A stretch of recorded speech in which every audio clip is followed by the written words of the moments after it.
الرحمن الرحيم الحمد لله رب العالمين الرحمن الرحيم مالك يوم الدين إياك نعبد وإياك نستعين اهدنا الصراط المستقيم صراط الذين أنعمت عليهم غير المغضوب عليهم ولا الضالين.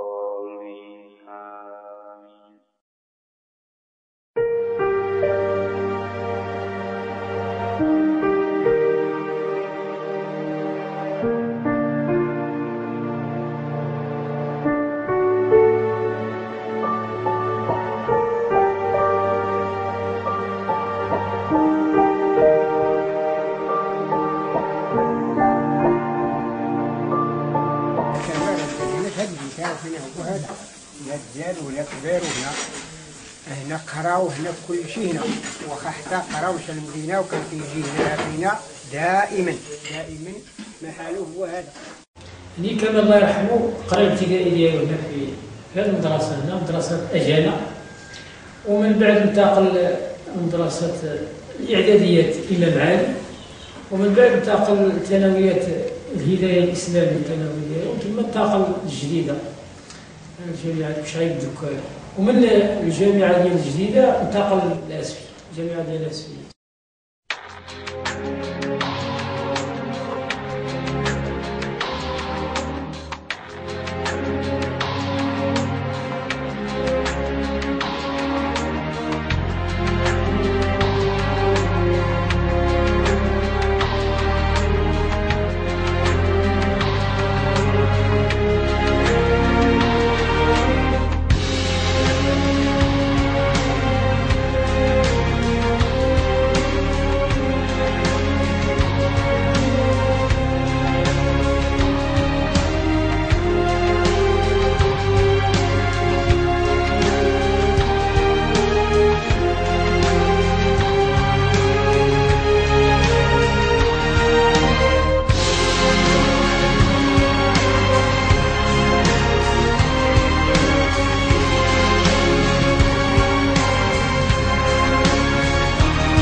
عرفت الشهيد كمال عماري في المرحلة الطلابية. جمعتنا أيام ديال الدراسة والأيام ديال النضال، على اعتبار أننا كنا عضوين في فصيل طلبة الإرسال في مدينة أسفي، وكنا نناضل في إطار الاتحاد الوطني لطلبة المغرب. فكان ذلك الشاب الخلوق، ذلك الشاب الذي فيه سمات الوقار ظاهرة، الشاب الذي يعمل للآخرين ويعطي بكد واجتهاد دون ملل. عرف بين الطلبة وبين الإخوان في فصيل الإحسان بالسمت ديالو الحسن، عرف بالأخلاق ديالو العالية رحمه الله تعالى، عرف بالتفاني ديالو في العمل. كان قليل الكلام ولكن كان كثير العطاء رحمه الله، تعلمنا منه الكثير في هذه الفترة الطلابية. كان مدرسة متنقلة بين الأقارن ديالو وبين الطلبة رحمه الله رحمة واسعة.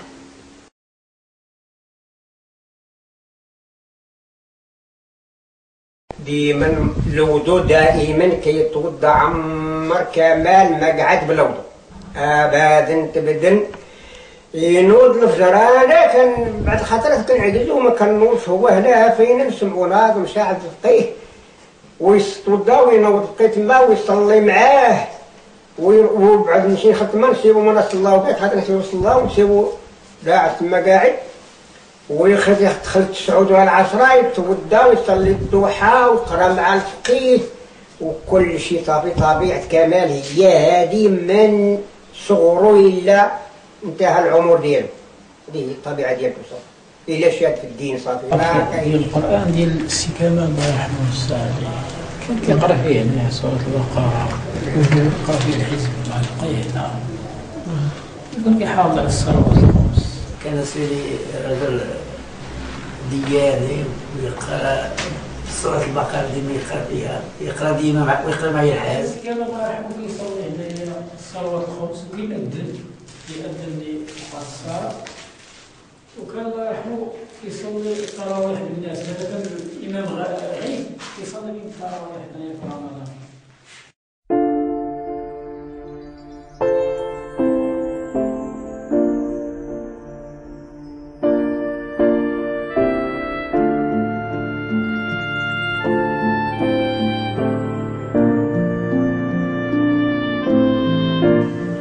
عرفت السي كمال الله يرحمه، عرفتو بالإخوان في المجالس ديال جماعة العدل والإحسان. كان معروف وسط الإخوان بالمواظبة ديالو على المجالس، كان مواظب جدا، نموذج متميز في المواظبة على المجالس الديكة، على رباطات، إلى درجة أنني كنتذكر من الحوايج اللي كنتذكرهم في الأيام الأخيرة ديالو ملي اشتغل في الشركة ديال الأمن الخاص. كان كيتأسف لأن العمل ديالو ما كانش كيخلي ليه الفرصة باش يجلس مع الإخوان ويحضر رباطات. هذا من الحوايج اللي كنتذكرهم عليه. ثم إنه اشتهر وسط الإخوان بأخلاقه الفريدة، عرفتو بالتواضع ديالو، عرفتو بالبساطة ديالو، عرفتو بالحياء ديالو، عرفتو انه ما كتحتاجش معاه في المعامله ديالو، الى ما كتكلفش معاه في المعامله ديالو، لانه انسان سهل لين، انسان سهل ولين. بابتسامه ديالو كذلك من بين الحويجات اللي عرفتو عليه، الابتسامه ديالو. ثم انه كذلك اشتهر حتى حويجات اخرين انه كان يبادر وكيشارك مع الاخوان ويشارك مع شباب الحي، يشارك معهم في الاعمال الاجتماعيه وفي مساعده المحتاجين، بحال الايام ديال عيد الاضحى.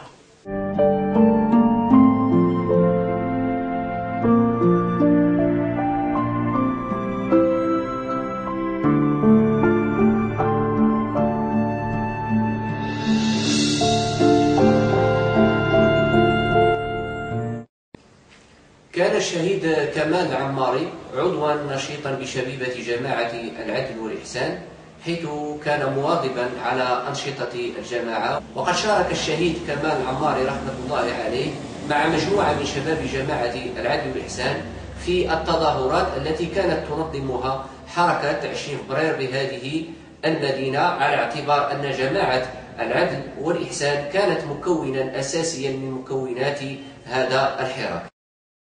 وقد تعرض الشهيد كمال العماري رحمة الله عليه إلى قمع شرس من طرف قوات الأمن يوم الأحد 29 ماي 2011، حيث خلف هذا القمع إصابات على مستوى الرأس، وكذلك كسر في الرجل اليمنى، وكدمات على مستوى الوجه، وكذلك ردود في جميع أنحاء الجسم، وبالأخص على مستوى الصدر.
نتيجة هذا القمع استشهد الشهيد كمال العماري رحمة الله عليه يوم الخميس 2 يونيو 2011 بمستشفى محمد الخامس بمدينة أسفي.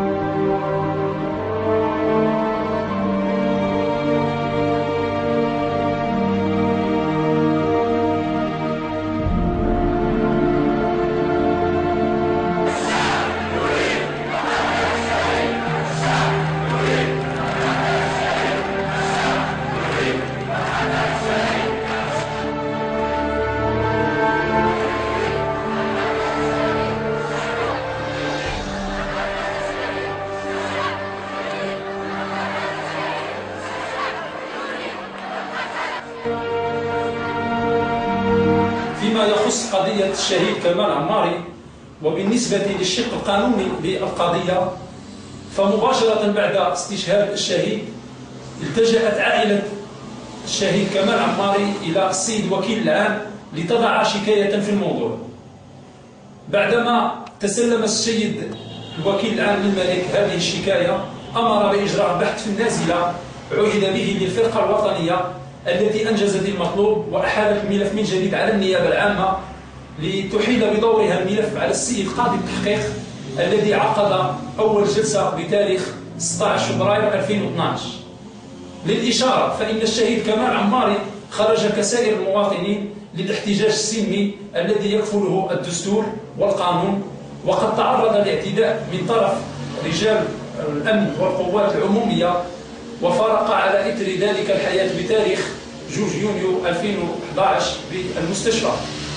والآن ملف النازلة معروض على القضاء لتقول العدالة كلمتها وتصل للحقيقة التي ينشدها الجميع. سيدي هذا كمال هذا الزيتون هو اللي شاريه، وهو اللي زرعه، وهو اللي كان كيفلح، هو اللي كيتعاون في الفلاحه، ورافقه ليه الصدقه جاريه الله يرضي عليه. ما راه ما يعوضوش يا ولدي، انا واخا ما عطاش يعطوني كاع، واخا يعطوني كاع الدنيا بيسريه كلي، ما يعوضوش يا ولدي انا الدوليه يا ولدي. ولا تحسبن الذين قتلوا في سبيل الله أمواتا بل أحياء عند ربهم يرزقون فرحين بما آتاهم الله من فضله ويستبشرون بالذين لم يلحقوا بهم من خلفهم ألا خوف عليهم ولا هم يحزنون